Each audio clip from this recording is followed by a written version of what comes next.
Hey man, how's it going? Look, I'm gonna put this out. I just saw a anyway. I just saw a video, and I'm gonna use that template for this particular for this is for this particular broadcast, right? I want to set like a premise, so I've been looking for a way to put it under one thing, right? So the thing I can put it under is this: you you don't have to life. Excuse me. I wrote stuff down for notes and stuff, right? Please, I hope that works better. uh, Life doesn't have to be something that just happens. This whole video is going to be about that. Life doesn't have to be something that just happens. We are being fixated, uh, whatever. We're being accustomed, we're being trained, whatever word you want to use as a verb, but we're becoming in the state of mind that life just happens and then we have to respond to it. This is erroneous. We don't life don't just happen. We are causing life to happen, but because it's already in a causation, we don't realize we are causing it because we are causing it. It's not a conundrum. It's how you say you have to learn how to ride a bicycle. Yeah, it's the same way. You just have to learn how to ride. And and I'm used to using, especially with because life is so fluid. I'm used to using terminologies of fluidity like surfing. Surfing is too fluid. It's always moving because of the water. Like okay, if you just on the land, you just you know what I mean. But the water has its own reality, and you have to be. I mean, one has to be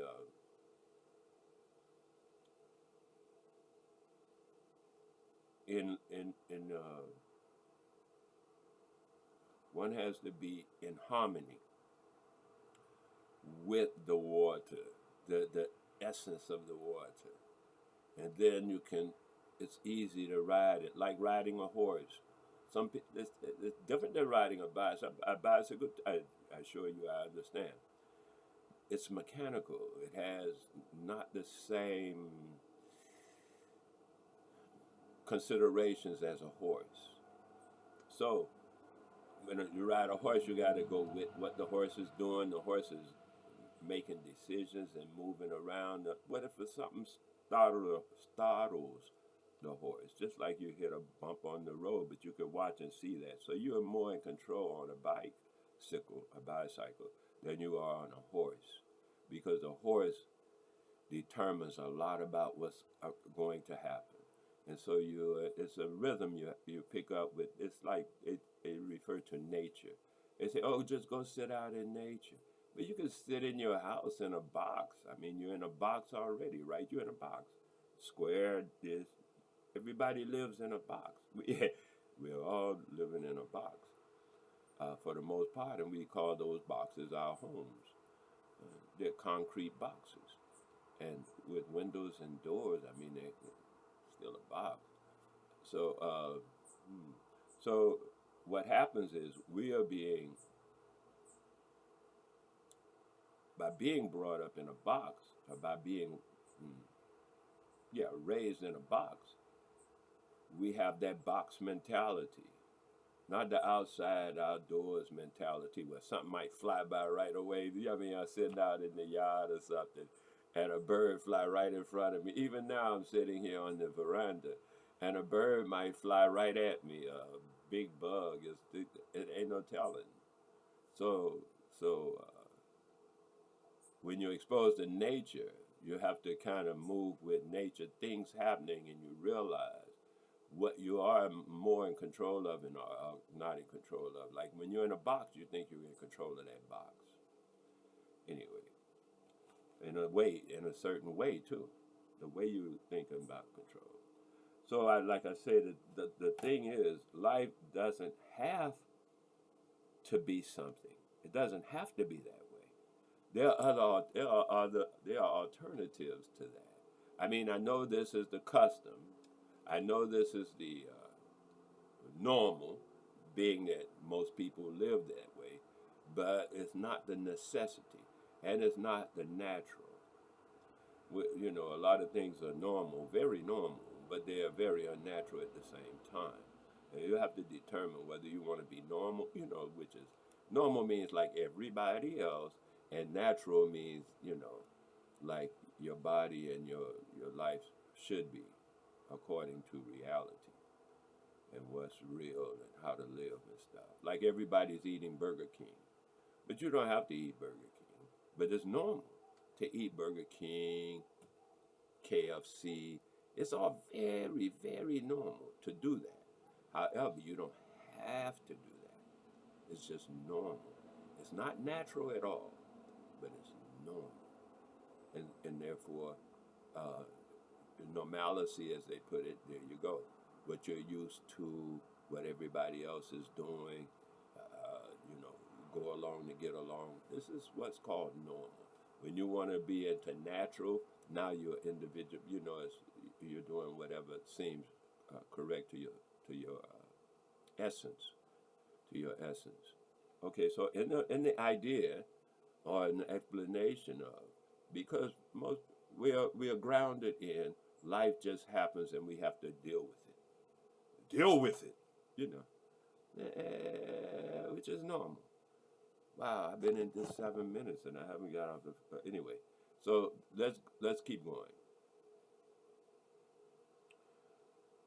with how to expand this concept of life doesn't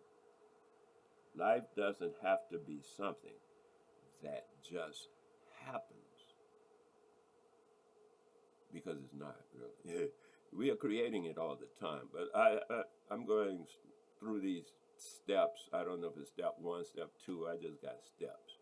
It could be step 1, step 13, step 27, next one.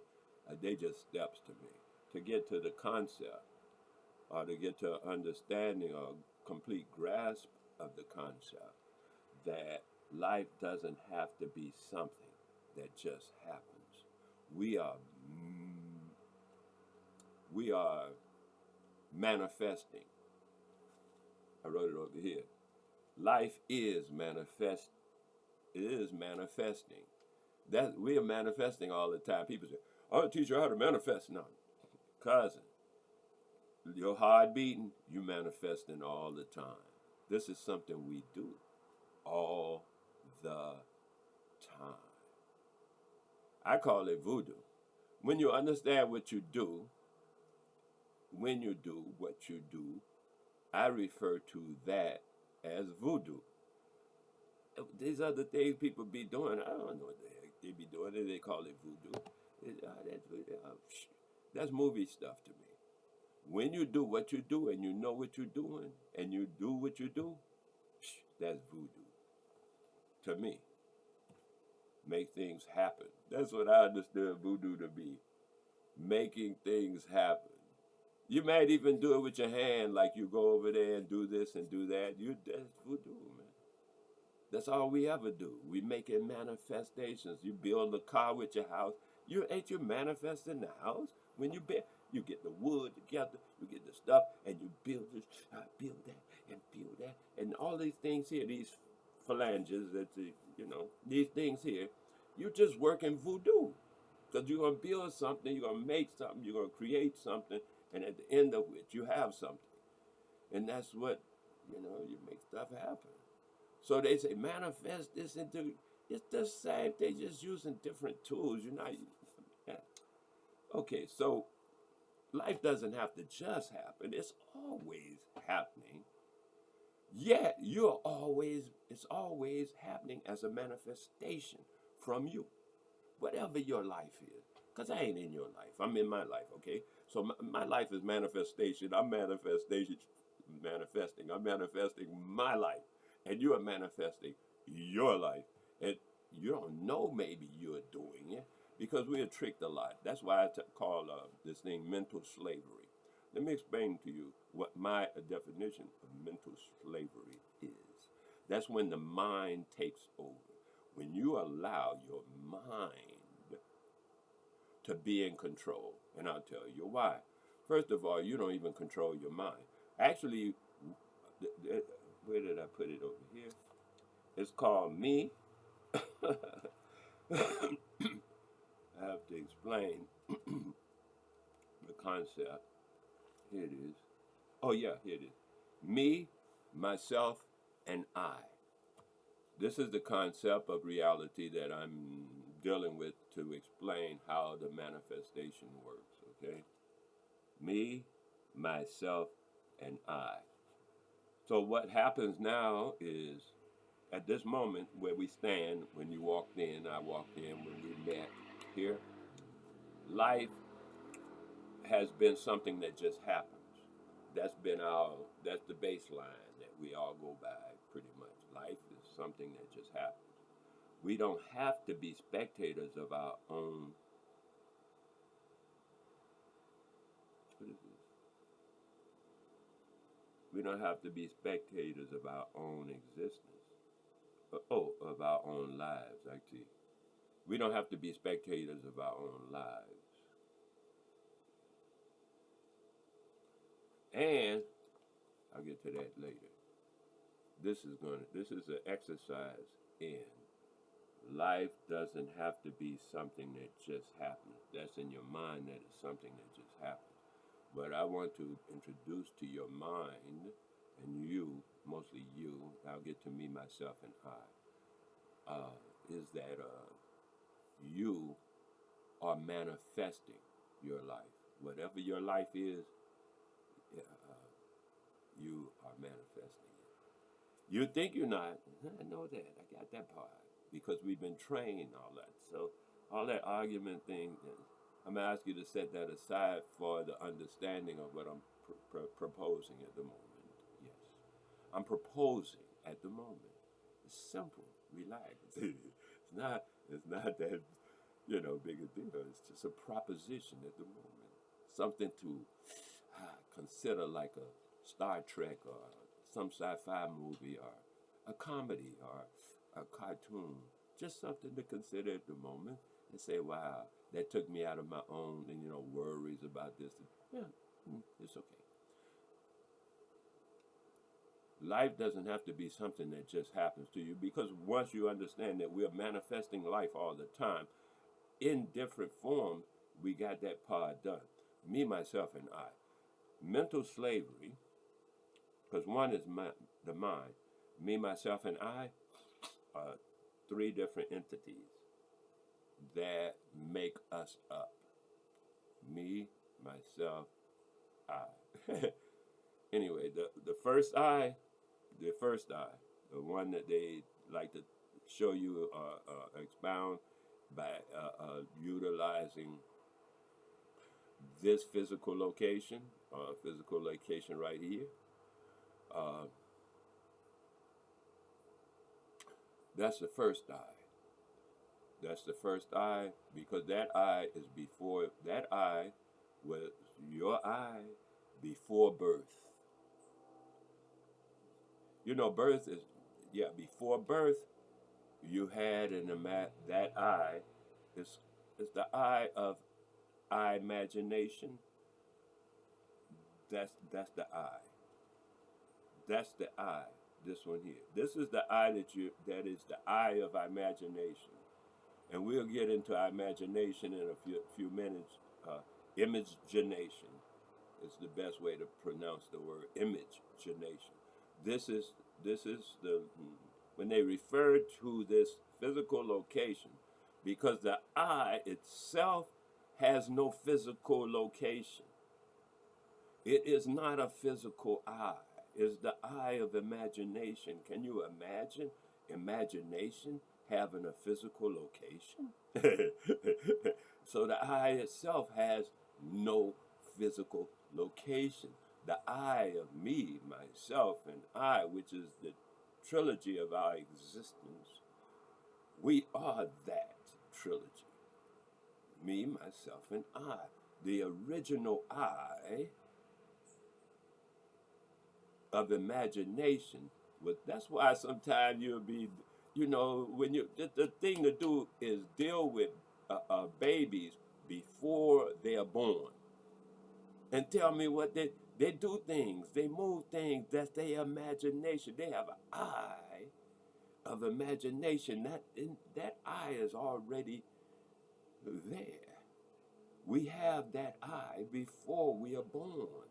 These we get, they're formulated, they're physical, and they deal with the physical senses that of this third, they refer to it as a third dimensional.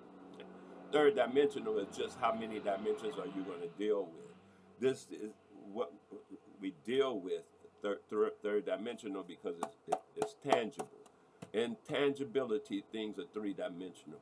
Once you leave tangible and you go, because there's other dimensions all over the place. Everybody's been knowing this for centuries, millennia actually. But we've been raised in a prison, in a box. And in that box is the only thing we are considering as reality, that square box. Even now we call that box this and that. That's my crib. We fight over boxes. And we pay high prices for boxes to live in a box. So what I'm saying is that the I of me, myself, and I has always existed. And it will always exist. This is the thing that people be talking about. Oh, with the soul and the spirit, I don't have really, that lexicon is in some other aspects detrimental. So I stay away from that kind of talk about spirits. It's just the eye, man. The eye is the eye of imagination. It's past the three-dimensional world of, tangibility, right? And it functions in other dimensions. That's why you get ideas. See, once ideas come from the eye. It doesn't matter what language you speak. This is what I tell people, that my ancestors, I ain't going to say our, because I don't know about other people. My ancestors are truth speakers. We speak truth. That's what we do. We know the value of speaking truth, even when it hurts. Yeah. Especially when it hurts. The value of truth is even higher at that point. Yeah. Truth is something we do. So now, me, myself, and I. Okay, so now I got the I there. It's over by itself. It's in the eye of imagination. We're going to do an imagination thing too. Because I want, I have it listed as imagine with me. And we'll get into that. Because I'm telling you, we are creating our own reality. However, we think it's something that's happening to us, but we are the actual manifestations of it. I'm going to do this thing right now. Imagine with me, because we're into the eye, right? So please, I want you to concept, not at the moment necessarily. Yeah, at the moment. Because we spend 10 seconds. I like to cut things off in 10 seconds, 20 seconds, no longer. If you want to repeat the 10 seconds, that's up to you. But I like to do things in 10, especially meditations and stuff, in 10-second brackets. And then if you want to repeat the 10 seconds every 10 seconds, that's up to you. But I mean up to the individual, not you. But I appreciate what I call it, putting everything in that 10 seconds, right? Put the whole life in that 10 seconds, actually. And then add the next 10 seconds. Uh, so in 10 seconds, right, we're going to imagine, in a meditative kind of form, we're going to imagine that we have, I have, you have, we all have everything. This imagination now, that we have everything that we want. Everything. Just 10 seconds, just like not only that you want, that you have it, but you can get it immediately. Any and everything. Everything is accessible is what I'm attempting to get to. Everything is accessible to you immediately. This is the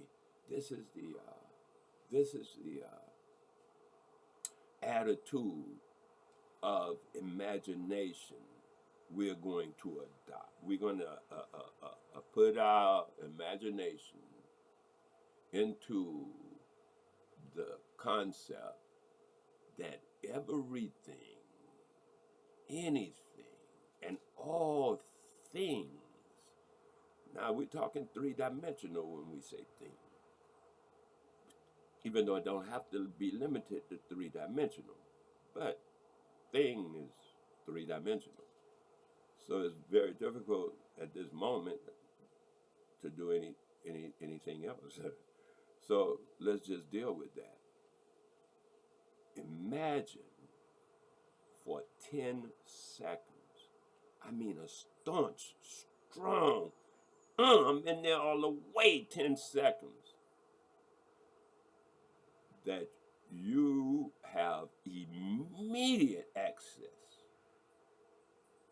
to everything and anything and all things that you want, wish for, whatever verb you use, want, wish for, need, all of that. 10 seconds, 10 seconds. Do that for 10 seconds. Bring that in hard and strong like the beginning of 50 push-ups. You're doing them first 2 or 3 push-ups, all that is in there. That's all I want, the first 3. I don't want the rest of the 50. Just give me them first 3 push-ups of the 50. 10 seconds worth of that kind of power into what I'm suggesting or proposing, which is in your imagination.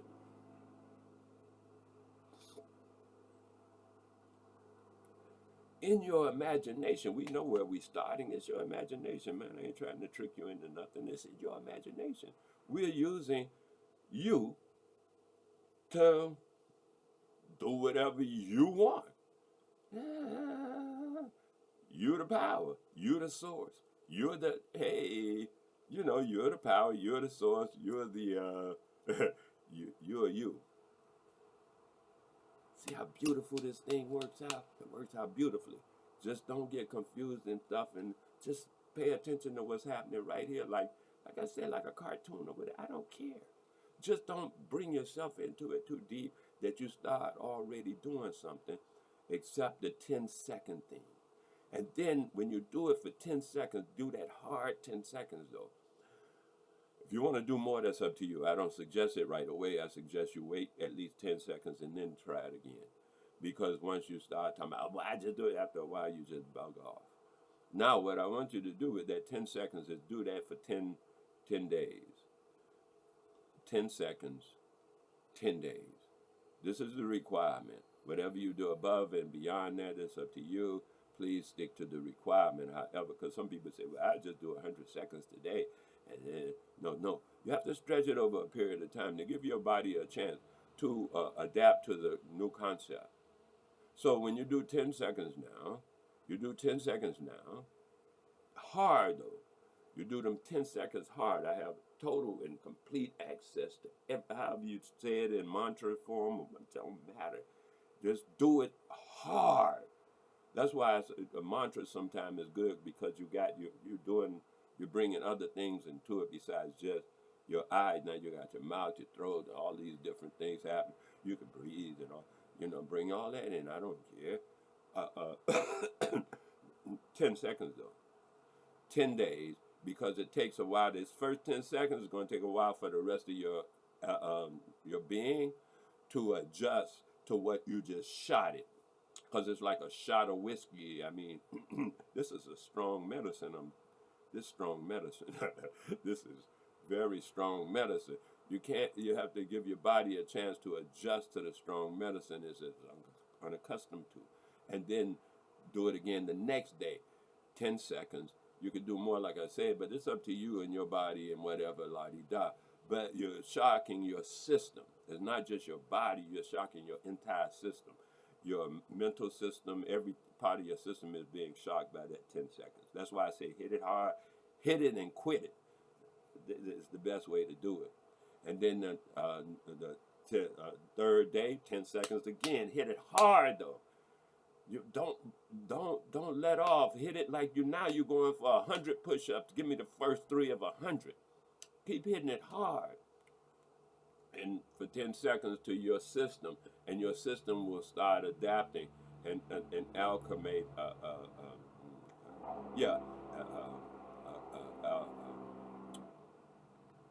adjusting to this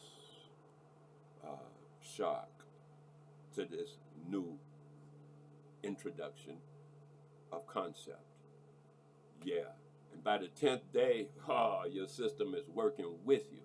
Once you got the 10th day, once you reach the 10th day, you will realize that you are manifesting yourself. Your own life, you are the manifester of it. You can decide to do this, do that, do that, do that. All of this is in you. You're deciding and stuff now. Okay, go on. Now I'll go back to me, myself, and I. We just did I of imagination. How to use your imagination. I just gave you an exercise on how to use your imagination so that you can create the things that you want. First of all, know that everything that you want is simply a matter of your mind. Now we're going to get to me.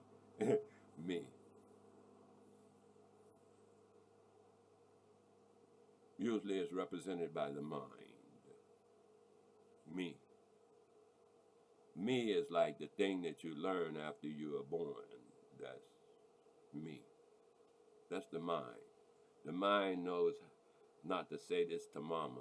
The mind knows that not to eat this because it's not food. The mind knows those things. The mind learns all this stuff over a period of time. As it grows, it learns more. You read a book, that's in your mind. The book has no place else to be except in your mind. Once you read it and you say, oh, I know that, you don't know it, you read it, but it's in your mind. You know you read it, that's what you know. What you read is in your mind. Because, hey, everyone knows that two people can watch the same event and have a different description or a different view of that same event because of perception. Now, that's an event that's happening right in front of your eyes. Now we're going to talk about something you read. Everybody's got to have that. Now it's even broader, the perspective, because they understand one word to mean something in their acceptance of that word as they're reading each word, right? And you might say pillar and somebody say pillar, and they think you said this and that. That's why you believe nothing you hear, because everything is all mixed up. You don't know what you really hear, and you have to be very specific. That's why words are very specific. And when people tell you stuff like, oh, that's semantics, that means you should stop talking to that person. That's what it really means. There's no sense in speaking with that person because they're saying you're using words properly, and that's a problem. Now, that's very normal to flagrantly just interchange words that don't even mean the same thing, like as though they mean something. That's very normal, but it's very unnatural. And voodoo works in nature. You know what I'm saying? What I'm saying to you about this imagination and stuff in order to work and build something is in nature. Like it may be common to do something, but when you're building something with your hands or making, making something, not creating, making something. Whether you're making a piece of art, artwork or carving, because I carve wood, right? But I'm still making something, right? So I'm just saying, no matter what you're making, that's the part you got to do is be making it, and that's the me. So now, me, I already, me, myself, and I is the eye of imagination. You come here with I. I is, you ain't gonna lose that. I is the eye of imagination. When you think in terms of yourself, when you think in terms of yourself, imagine yourself. That's a whole nother thing we'll get to. But me, that mind, what happens with the mind? The mind is busy taking in things like, okay, let's say you go to school, you learn this. People talk about indoctrination, indoctrination, incriminalization, uh, uh, con, con, confidence games, advertising, marketing. All of this is attacking your mind. Your mind is being under attack all the time. Lies, all them lies that your mind has, and don't trying to figure out which is the truth, what ain't the truth. Well, most people go with this. Now you're in the common consensus, which means now you're back into normal, which means most of the time it ain't natural. It's just normal, right? Okay, so now you take it out of normal. The whole thing is funny to me. I mean, when you realize this is a way to know that you've reached, it becomes funny. When it's funny, you know you've reached. And you're still mad about this and mad about that. Even when as you're realizing the things that I'm saying, and you still got that anger in you, you haven't reached. When you reach, it's funny. The whole thing is funny because you're only that far away. Yet it takes years, centuries, lifetimes to reach. But you're only that far away. And then when you reach, you say, damn, I was that far away the whole time. Huh? Because you're on it all the time. You just don't get it yet. You're the one manifesting. This is your life. Your life. You catch up. Not mayonnaise, Okay, here we go. Life doesn't have to be something that just happens, which is the way we've been trained, accustomed to accepting it. There's the imagination that we knew we had before we got here, because I'm asking you, spend some time with unborn babies, around them, even if you're just around the mother who has the baby. Things will occur that are relative to the baby and the baby's imagination, sound, all kind of things. They hear sound, vibrations, touch. They don't have the eye of optical. They have the eye of imagination. Yeah, even then, we had the eye of imagination, and we still do. That eye don't change. That's why some people say, man, I'm 70 years old, but I feel like I'm 17. That is the eye. The eye has no age. It is not physical. It wasn't born. The body is born, but not the eye. And this is the thing they talk about when they say, the eye don't die. The eye was never in the body. The eye still right this minute is not in the body. We use this thing because in the connection of the body to the eye is generally in this spot. You know what I mean? As far as the interfacing. It's an interfacing. It's an interfacing. But it is not the either or. It's like a glove on your finger. So it's not your finger, and it's not what you're touching with the glove. Because of the glove, that's an interfacing. Anyway, we're going now. to say, the I, the mind. Let's train the mind. I train the mind 3 ways. I learned one way from a book, and I learned another way. I learned this way too from a different book. The best way I figured so that you can represent, so that you can understand, and cognizantly quickly become aware of the difference between me, myself, and I. We already covered I quite extensively. Let's go to me, myself. All right. Me is the one I refer to as a mental construct. It developed over time, so that you say, "Oh, I don't look like I look." All of that is developed over time. All of these comparisons and stuff, because you have to compare it to something else outside here with these things here. La di da, you know what I mean. It has to happen after you're born. So it's an accumulation of mind thing. All right. I never heard of that. Okay, that's because your mind is accumulating things, and that just hasn't come in. Now that's in your mind, big accumulation thing. That's why they say it represents a lot like a computer. A computer, just like your mind is, garbage in, garbage out. This is the route of. I mean, this is the bottom line of all computers.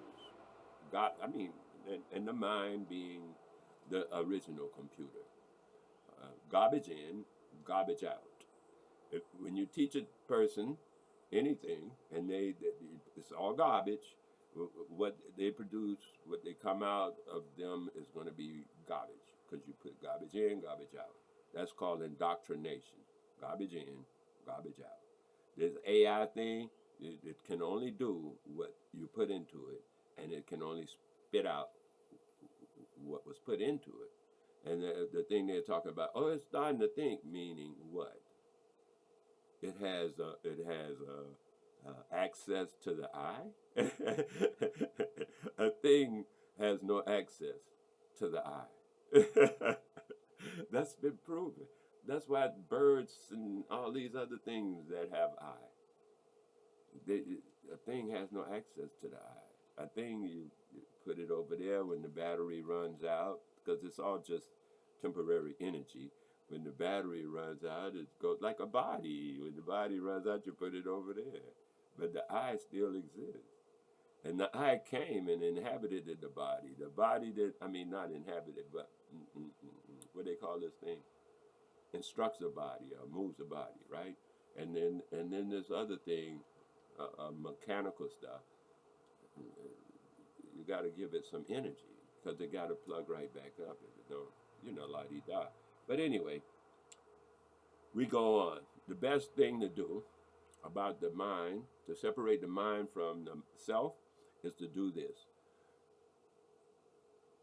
Close your eyes. I suggest closing your eyes. Some people do this, some don't. And count silently. Not out loud, please. Silently, from 1 to 100. Automatically, you got to separate your mind from yourself. It's an automatic. Nobody can do it without that. It cannot be done. It's the perfect. I've seen nothing better. Just that simple. Count from 1 to 100 silently. And immediately you will start realizing the difference between the mind and the self. How? I suggest you do it at another time, like when you're reading, watching this later. A lot of these things I'm suggesting, I don't suggest you do them right now, but it's only 1 to 100. And I'll tell you now, most people don't make it to 25. So if you want to do it now, it's only 25 seconds or so to do it. It's up to you. But most people don't make it to 25 before their mind takes over and say, no, I'm not going to do that. Because your mind is used to being in control of yourself. It's the thing that says count from 1 to 100. The one that gives the order, that's the self. The one who takes the order and say, no, I ain't gonna do that, that's the mind.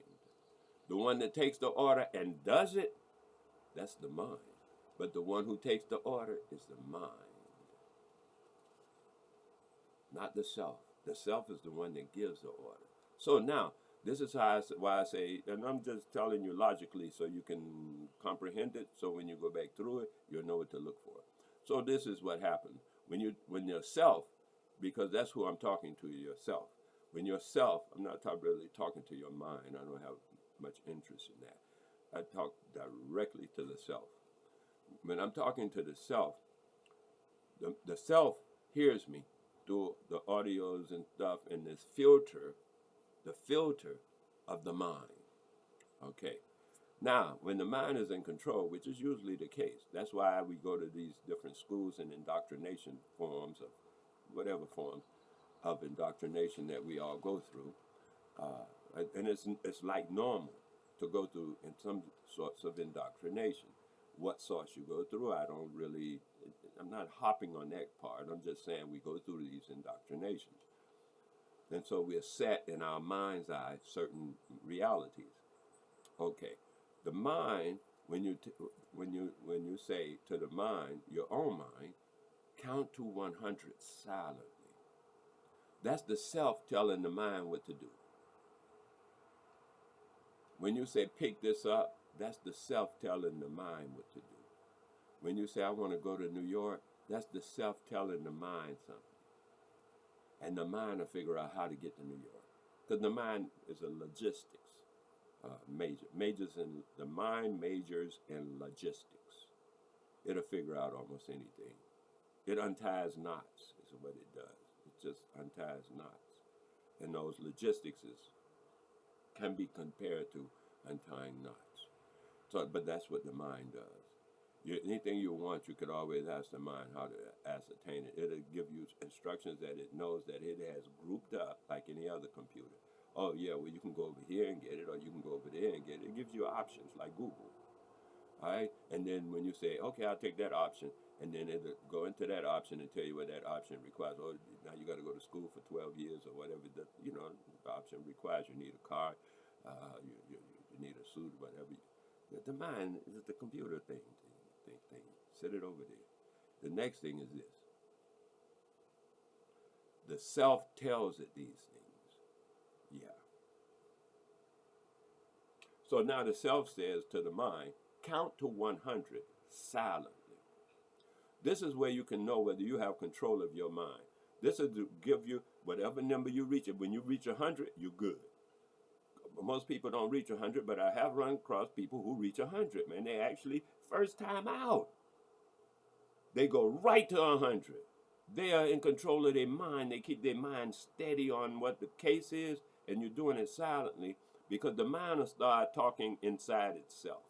So you have to speak silently. You have to do this silently. So when the mind speaks inside itself, it's speaking 1, 2, 3, 4. But if you use your vocal cords to do it, the mind will start making up all kinds of voices up inside itself, and it'll start talking about the children and start talking about, well, what about the car? Because now it has delegated that service of counting to 100 to this area here. And the mind will go somewhere else and won't even be counted. It'll half-ass count. It'll lose count and say, oh, I lost count. You ain't lose count. You just didn't do what I told you to do. That's what happened. So I'm saying, keep it silent. Count to 100 silently. Force your mind to reach 100. Your self should control your mind, not your mind control yourself. When your mind controls yourself and can say, no, I don't need to do that. I don't need to count to 100. And yourself say, oh, I guess not. Your mind is in control. When yourself came here in control, that's the the natural flow of life. The self is in control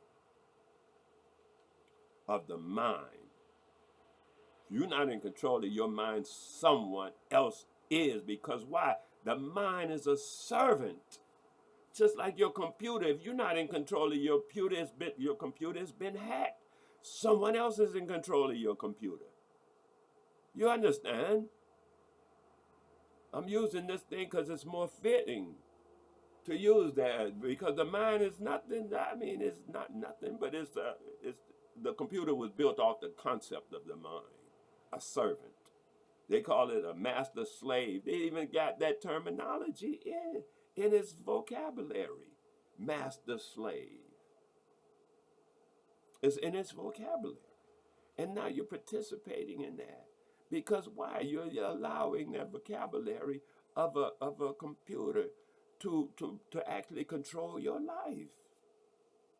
And yourself is abdicated the throne.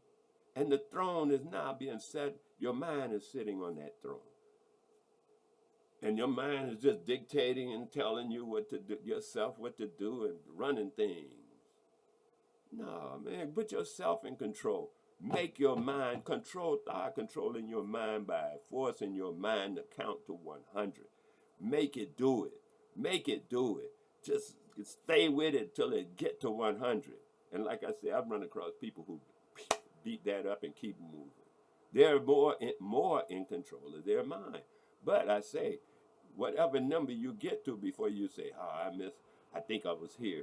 Don't think you were here. Start back to the beginning again. That's your mind tricking you. Your mind tricks you all the time. That's what marketing and sales is all about, to trick your mind, to trick you to spend your money. Your mind is being tricked. And when your mind is in control of you, then you are being tricked. But when you are controlling your mind, you can see very well when someone is trying to hack your mind. But right now, you're not in control. Your mind, your computer running your vitals. Your vitals are being run by your computer. Somebody hack your computer and your vitals go haywire. You got cancer, you got this, you got that, you got all kind of stuff while your mind has been hacked. Naturally speaking, yourself will be in control of your mind. And you'll eat good food and all that kind of stuff because yourself has this awareness about what to do. But your mind could have you eating cherry Cocoa Pops. Yeah, man, I saw these cherry Cocoa Pops. I got a Mercedes Benz. I drive a Mercedes Benz. That's your mind. This ain't got nothing to do with your stuff. Your mind is under control because you thinking is highly overrated. Let me tell you that right away. Thinking has been severely overrated. Severely, I say severely. I mean that, severely overrated. So we overthink everything because it's so overrated. And it's all utilization of the mind so that the mind can steadily be busy and steadily pounding on the self to make sure the self don't get up. The self should run, think the self is the owner of the car, of the vehicle. The vehicle is the body. The self is the owner. The mind is the chauffeur who works for the self. The chauffeur was unnecessary until the self got a car. Now that the self has a car, brain, hands, foot, all the physical body, the mind drives it. The self sits in the back seat and chills. The self say, hey, I want some ice cream. The self sends an order, an idea is called, to the mind. The mind thinks.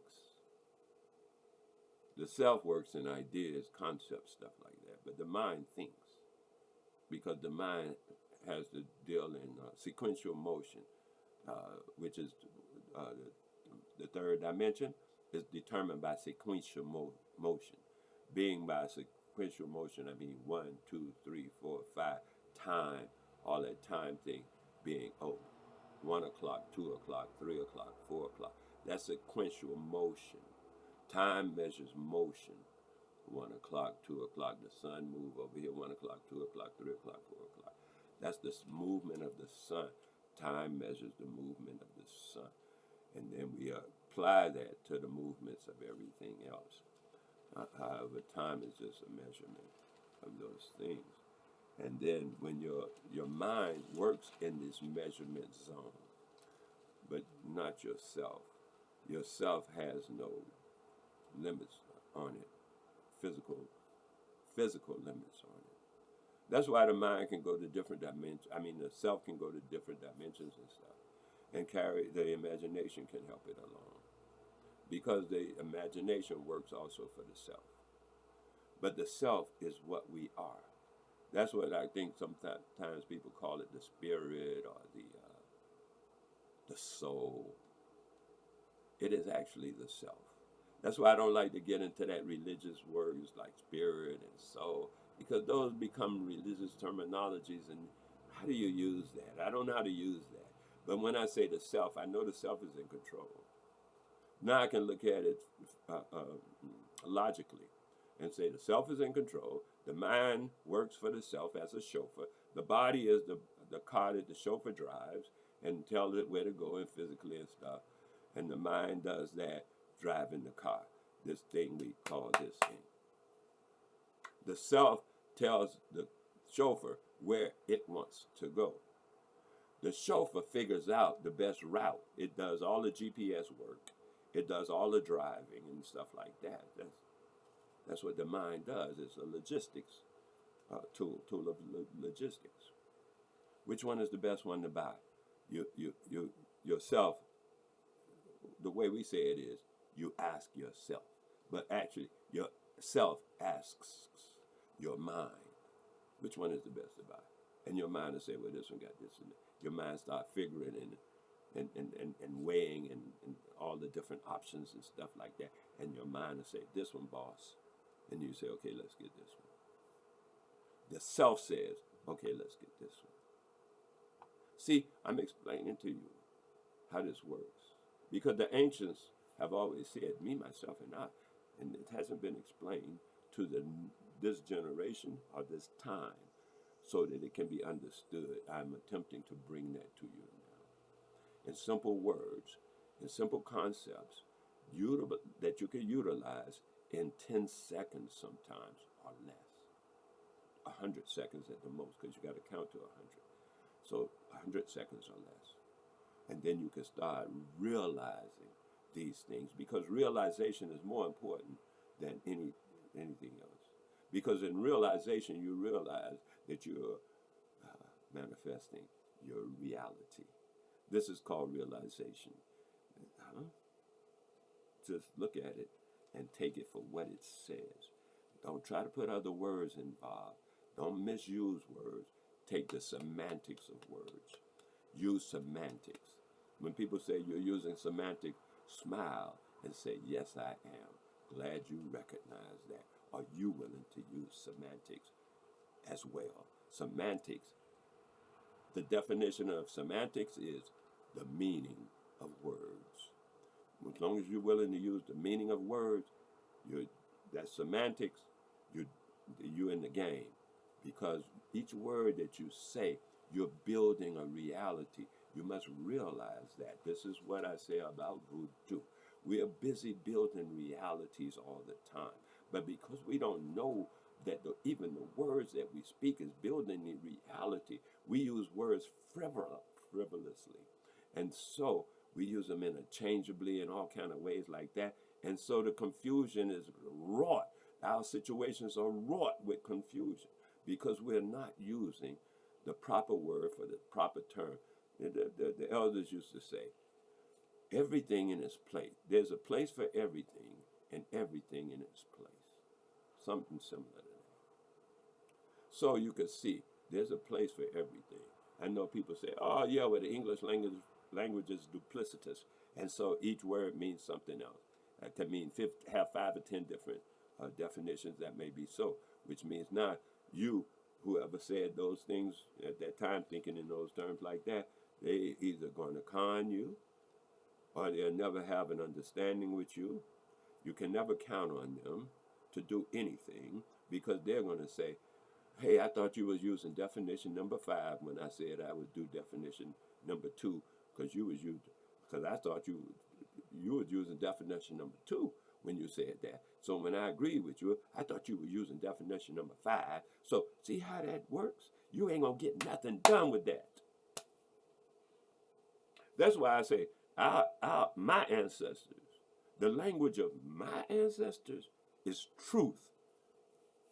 And I hear people say, truth ain't no language. Yes, it is. No, let me tell you what ain't a language, French. Let me tell you not English. Those are not languages. Those are dialects.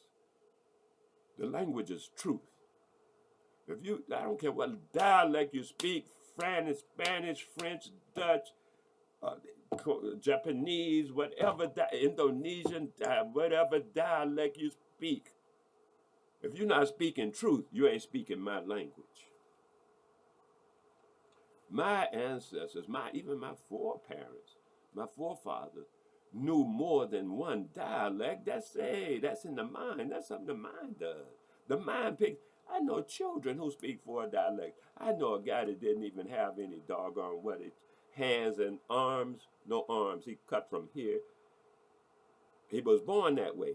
Had no arms and no legs. His name is Prince Radian. Radian. Prince Radian. Man spoke 4 dialects. A French, German, whatever y'all call languages.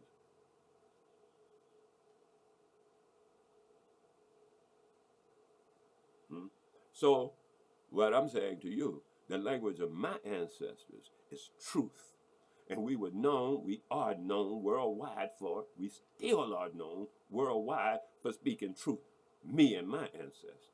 How about you and yours? I don't know your ancestors. I'm talking about me and mine. So I ain't going to say our ancestors. I don't know you like that. Me and my ancestors are known worldwide for speaking truth. That's the language of our ancestors. We must do it. Our voodoo demands it. If we want to keep in control of our access to manifestation, then we have to keep our word in truth. It's a scientific thing, man. It's like things have to weigh as scientific. It ain't like, they got morals about you. There's no morals. I don't care about no morals. I don't even know what that is. Morals. I know science, I know math, I know voodoo. And voodoo is science and math at its highest form. There are no sciences higher. Don't exist.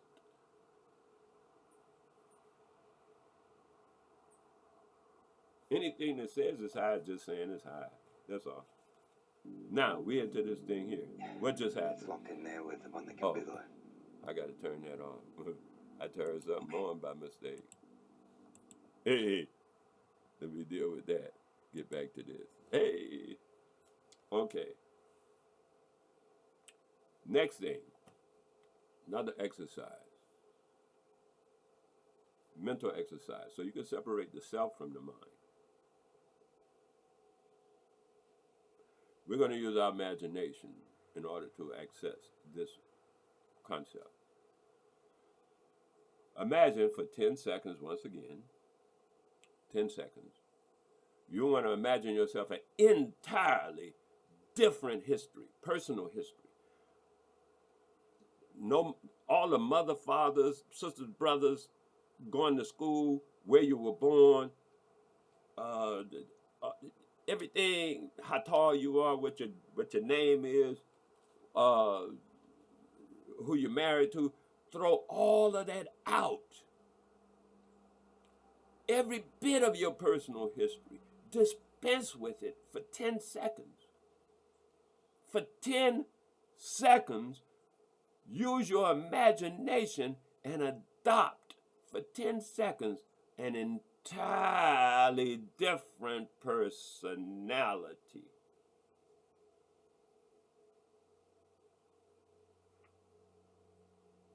For 10 seconds, allow your imagination to give you a totally different history, background, relationship to the world. Take your imagination and even make yourself a eagle if you want to for 10 seconds. Put yourself deep into that 10 seconds, like I was doing with the push-ups, shooting for 100 push-ups. I want the energy of the first 2 or 3. Put yourself deep into the eagle, being an eagle. You could be anything. It doesn't matter. A tree. But take your whole personal history, wrap it up, and stick it in your pocket for 10 seconds. And bring out, through your imagination, a whole nother persona. And be that for 10 glorious seconds. Be an eagle. And put yourself, your whole being into what it is to be flying or whatever position, just standing like an eagle. I don't care. A gorilla, a tree, a bird, a bee, a child, anything. Your sister, your brother, it doesn't matter. Just come out of you. Let you sit to the side for 10 solid seconds. And you do that. Yourself. Set all that personal history that is your mental baggage, because that's all it is, mental baggage, because your mind has accumulated all this garbage since it's been born. That's what your mind tells you your name, because somebody told you your name. And even if you say, well, I don't use that name, you use some other name that your mind, you see, it's all developed since your mind. It's not you, it's not the self.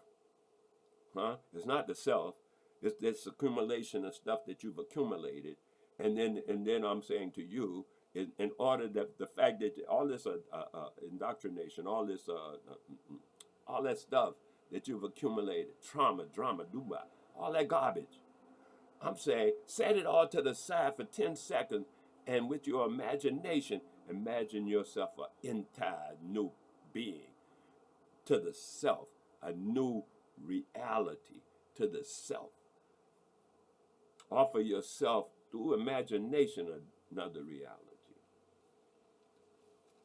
This will certify and verify the 3, the self, the imagination, and the mind, so that you will understand me, myself, and I, so you will know where things are coming from. Know that the self is always should be and has been.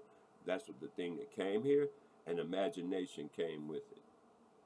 And imagination, once the self came, imagination became available. And then the self was imagining even before it was born, before it became a mind of its own, before all this stuff congealed into the being that we know as the car, the full car. Oh yeah, it was parts, okay, it had the muffler, and it had the doggone tailpipe, but it wasn't a full car until it became born as a full car. Yeah, it's tested, it's on the showroom now. You can go see it in the maternity ward. That's when the mind kicks in. The mind is kicking in once it comes out and it sees the world, because actually they traumatize the mind immediately by hitting the child. That's unnecessary. But it's part of the traumatization. To bring the person, it's part of the ritual, to bring the mind into control and start the ritual of kicking the self to the side. You can only control a person's mind. One can never control a person's self. You see, you hack the mind, you can control it. But the self you cannot hack. You cannot control it. The mind influences the self, though, because they work together. The self is like your butler, or your you're a Batman, and then the mind is the butler. He does what Batman tell him to do.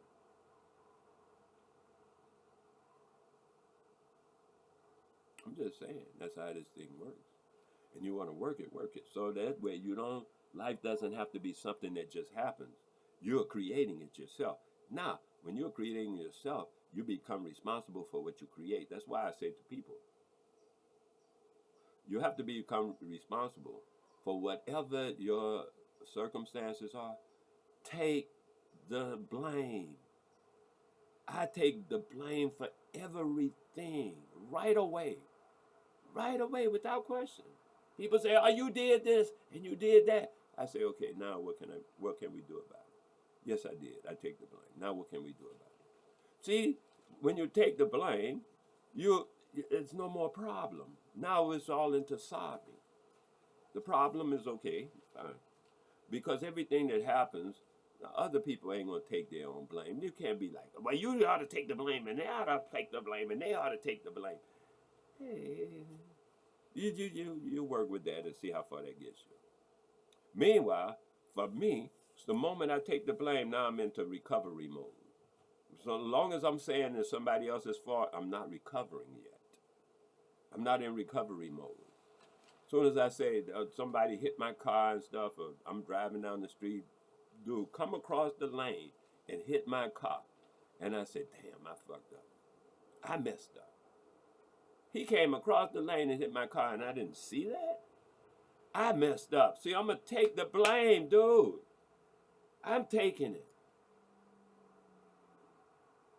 I'm psychic or supposed to be or whatever like that, and something just drop on my head from the sky, and I didn't see it coming. Like they be telling the psychics, you didn't see that coming? You're psychic, aren't you? I thought you were clairvoyant." I take the blame. See what I mean? When you take it, you take it. And now that I've taken it, guess what? That means I'm in control. Because you cannot take responsibility for something without being in control of that something. See how beautiful life is? This is science. This is reciprocal, whatever it is. Reciprocal. I suggest everybody learn the 7 Hermetic laws, because they are applicable. They are laws of nature. And I was told to learn them when I was a child, and I didn't because I didn't care about the Greeks. I wanted to know about our people type of thing, and I didn't realize that what they call the Hermetic laws, that's just Greek for how they put it in their language, and the laws of I understand the way they coming now out of Egypt / Kemet. They say Kemet, which is funny to me. Kemet. The name is sometimes said Thoth or Tahuti. I think Tahuti is the best terminology. Tahuti. Tahuti in Greek, the way they represent Tahuti in Greek is Hermes Trismegistus, which means 3 times greater than Hermes, their greatest essence. The greatest essence that they know, Tahuti was 3 times greater than Hermes. So they say the Hermetic laws have nothing to do with Hermes. This has to do with Tahuti's laws, the laws of nature. And that's another thing. They claim jump everybody else's stuff. Now they call it Hermes. And all that time I was a child thinking that was some Greek garbage, and I didn't really want to get into Greek garbage until I got our stuff settled in myself. And then I learned about other people's stuff, right? That's how I was approaching my indoctrination, is to learn about myself first and then learn about everybody else. But because they had the thing under the name of Hermes, I'm thinking it's Greek. And it wasn't. It was Tahuti. And nobody really knows where Tahuti is from. And you could check. They'll tell you that part. So I'm of a mind that it is not necessary to know where one has come from in order to know where one is going. To me, it is that's primary. to know where one is going. However, a lot of it has been flipped in the minds of our people to think that, in the minds of most people, to think that it's primary to know where one has been or where one is coming from. That's not important to me. What's important to me is where one is going.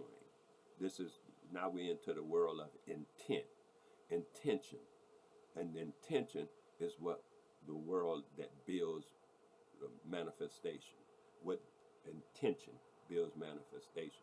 As long as you're looking in the past, you cannot manifest in the present at all, because you're in the past.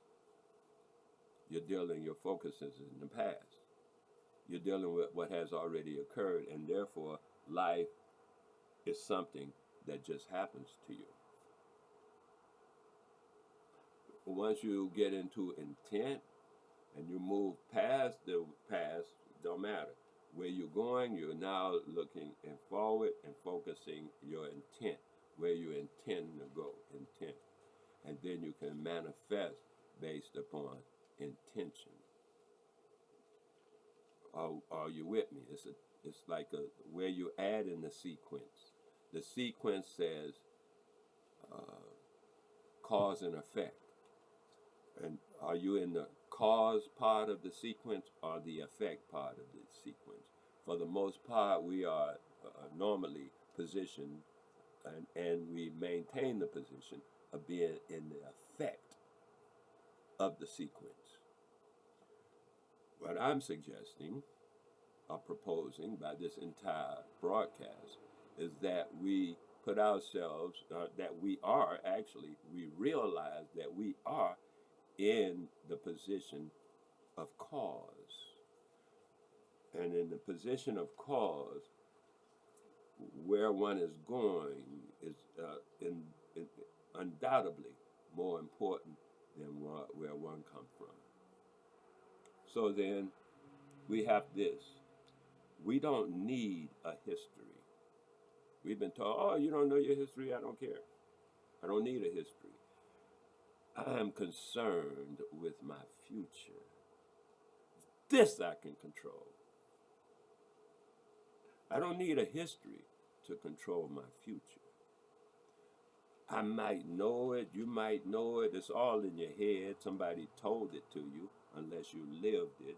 And that's what I said about your entire life. Put that aside for a minute. Bring in a whole nother persona for 10 seconds and wear that jacket of another persona for 10 seconds. See how it feels. It might be tight or something. It might be nice. Might feel good to wear a different persona for 10 seconds. And I suggest you do it the same way. The thing about I did about everything, anything, and all things that you want are immediately accessible.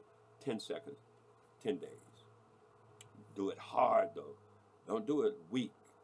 No, do it hard like you mean it. You know, like Mike Tyson, when he first come in them first 10 seconds of the round, that dude hit you, he gonna knock you out. That's the kind of power I'm saying to bring to the game. And only do it for 10 seconds, because once they're like Mike, after the 10 seconds, you may lose the fight. So I'm saying, get out, throw down for 10 seconds and then get out, man. Come back tomorrow and do another 10 seconds. I'm good. Things will work out, So that's how that goes. So now that's the me, myself, and I explained. And the rest of the stuff, life is manifesting. Long as you're living, you're manifesting. And you change your personal history often. Okay, like I said, 10 seconds you be the bird. Then 10 seconds be something else, a bee. Be 10 seconds, the next 10 seconds be a tree. The next 10 seconds be your mama. The next 10 seconds be your brother. The next 10 seconds be the roach or something. Every 10 seconds be something different though. Because what you're doing, I've heard it when I learned it, it's called the assemblage point. It was referred to as the assemblage point.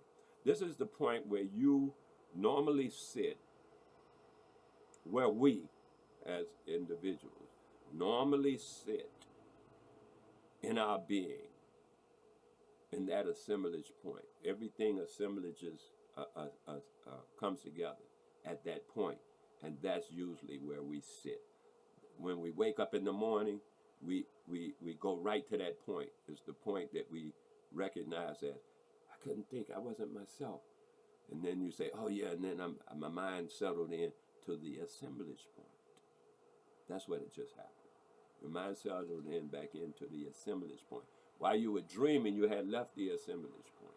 While you were sleeping, you had left the assemblage point, because it's a mental construct that you are accustomed to. And so by mental, I mean it's in the mind.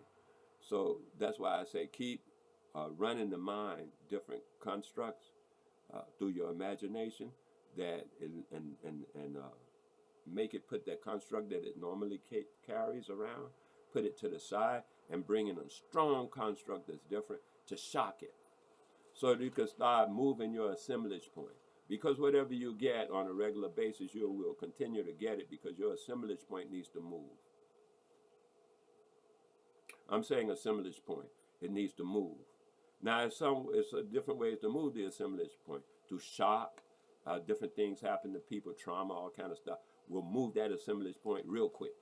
Like, okay, if you, right in front of you, sometime the assemblage point will move and it'll snap back.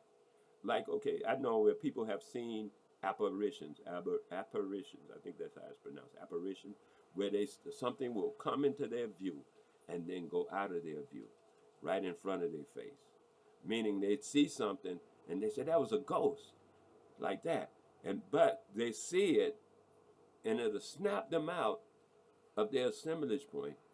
But because it's so traumatizing, they slap right back in. It's too much at once. It don't move the point, because it should have moved the point way over there where the thing was. But it won't, because the assemblage point is like a nucleus of gravity. It's bringing you right back. So when you do this for 10 seconds on a regular, what you're doing is slowly moving the assemblage point, which is a better way to start moving it. Slowly, gradually, bit by bit. All of this is bit by bit, but in a few minutes you'll have a byte, then you have terabytes and stuff like that. You see, I'm still using computer language because we're talking about the mind. And the mind can be synonymously used computer language, because the computer comes from a replica, presents itself as a replica of the mind, a physical replica of the mind, of understanding of the mind. So all the words that are used in computers are attributable to the mind, because the computer itself is attributable to the mind.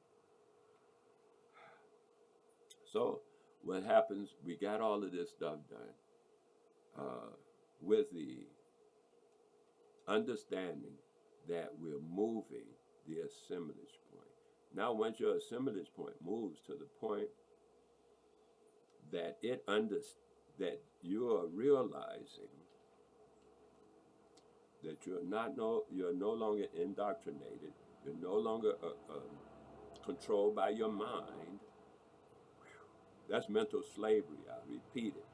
That is mental slavery, being controlled by your mind. Everybody and almost anybody will try to tell you that you should be controlled by your mind. However, I presented 2 or 3 logical scenarios which speaks to that being not so. One is just subliminal suggestions, all of that, marketing and sales, all of that, and then the next thing is indoctrination. Your mind has been compromised. You can't depend on it to control you. Yourself has to come back in control, to seek its own sovereignty. Yourself is sovereign. Your mind is not. That's why they be saying, I'm not sovereign, because you're talking from your perspective of your mind. From the perspective of yourself, we are all individually sovereign. That's the perspective of yourself. You have to become yourself and let yourself take control. Once yourself takes control, you become in control of you. you are automatically, yourself is sovereign. Your mind, however, is controlled by others. Even you control your mind. It's your chauffeur. You don't have to let it drive everybody around like it's a bus. It's your car. So I'm suggesting that I did it all. Change your history often. Imagine with me that you can have everything, anything, and all the things that you want immediate access to for 10 seconds. Them the 10 seconds thing. Realize that life itself is a manifestation. You're constantly manifesting. All your thoughts and ideas and everything you're doing is manifesting in front of you.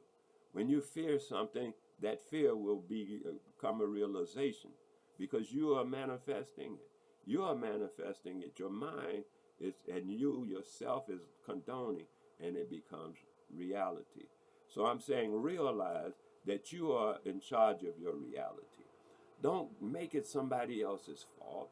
Take the credit, take the blame, and when you do, you also, when you take the blame in one hand, at that same time, you're taking the control in the other hand. You cannot have blame without control. Otherwise, you say, hey man, I wasn't in control. I'm not to blame. You want control, you must take responsibility. They come together. You want rights, you got to take the responsibility of those rights. You cannot have rights and don't have responsibility. It don't work like that's how it works. You have to, man, look. I appreciate you watching. Hit the like button, subscribe, send it to your neighbors, your friends. Take little portions out, put it on TikTok. Do that. Hold on, I got to turn this thing off again. Doggone it. As smart as you think he is. That's funny. Okay, so